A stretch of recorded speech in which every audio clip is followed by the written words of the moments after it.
I'm planting cucumbers. I'm planting basil. Me too. I'm planting basil. Do you like basil? I've never had it. Hello? Good morning, good morning. You go in my classroom and you ask children where do they get their food. They say the gas station, the drugstore. That's appalling to me that children are shopping for food in a drugstore. We're seeing all kinds of health anomalies in communities of poverty. You got the bodegas with 5 different types of pork rinds, but no fresh fruit. There's a strong linkage between having poor diet, having poor health outcomes, and then that's just affecting your quality of life across so many different dimensions. Zip code and skin color should not determine outcomes in life. I'm out to change that.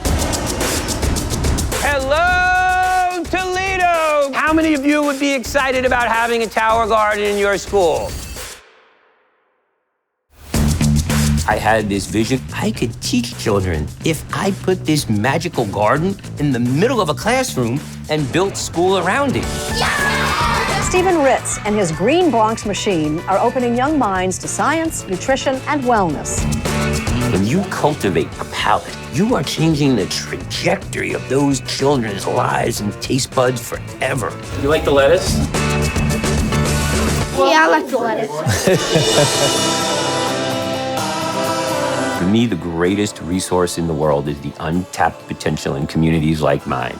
Parents are sending us their best kids. They're not keeping the good ones at home. Can you put the chair down? Can you put your arms through your shirt? Maybe that'll help bring some brain power. I hope my son can see past the hood. When he comes home, he tells me about the garden or what he's tried and what we should try. He has 1,000,001 suggestions. What's happening in the inner city and beyond, a lot of that has to do with food, period. Children want to be engaged and involved in something. So sometimes you gotta pull a little magic out of the hat. You can hug it, but not too tight. My favorite subject is science. I'm a quick thinker. Look at mine right now. Look at mine.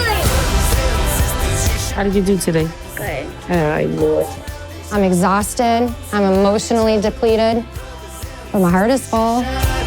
Oh my God. Once you see it the first time, you're inspired. But the fact that you keep seeing it over and over again, how lives are being changed, then you're motivated. Something special is happening here.